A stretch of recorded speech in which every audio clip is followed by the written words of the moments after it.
welcome back, and in this video we're going to be talking about finding happiness by earning a living doing what you love.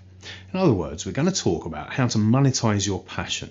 So, how are Mondays for you? Do you dread the sound of the alarm and hit the snooze button over and over again? Do you find yourself feeling reluctant to dive into the working week?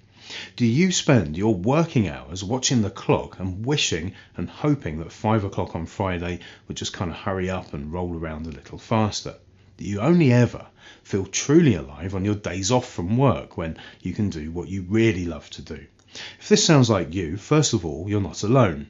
And secondly, I'd encourage you to explore ways that you can make a living doing what you truly love to do. Trust me, there are plenty of people out there getting paid to do what they love, so why shouldn't you? A lot of the time though, people hesitate to make the leap into the unknown of entrepreneurship because they're not all that clear about what it is that they want to do. Maybe you enjoy more than one activity. For instance, maybe you love music and you're also good at design. Well, can your two passions be combined into a single activity that you could turn into a business venture?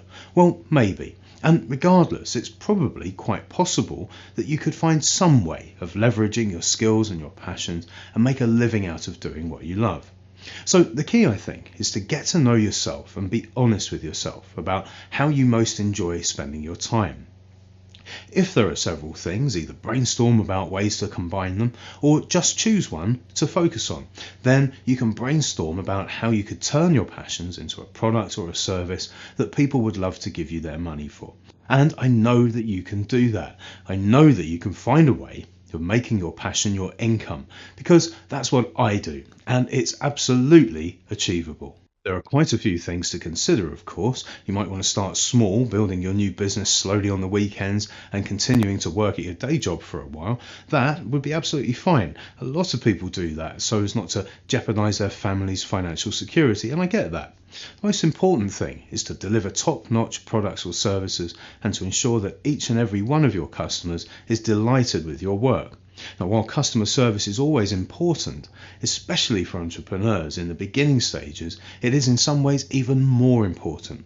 You'll need to learn to turn a deaf ear to naysayers when you get started as well. There are plenty of people who are unwilling to walk through their own fears to grab hold of the life that they truly want for themselves.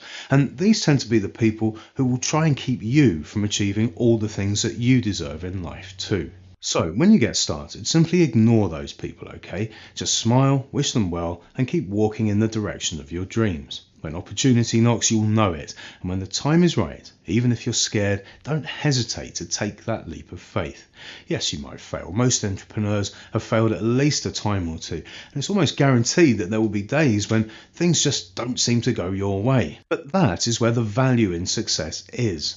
Get a coach and just keep going even when everything is really hard. And if you do that, if you dig in, you might just score big when you least expect it. And if you should happen to truly fail, then remember that it's only a perception. By learning everything that you can from that failure, if that's what you want to call it, you can turn it into a massive positive for your life. And when you're ready to try your next venture, you'll be a lot more informed. There are loads of inspiring examples of people who have reached for their dreams and made them come true. One of them was Abraham Lincoln, who said, "I'll study and prepare, and someday my opportunity will come." Look, life is meant to be fun, okay? Life is meant to be happy. So reach for your dreams and work at making them come true. And that process itself will bring you happiness. When you live every day of your life, knowing that you're living the life you deserve, the life that you most want to live, happiness is inevitable. Okay, so let's move on now to the next lecture, and I'll see you there.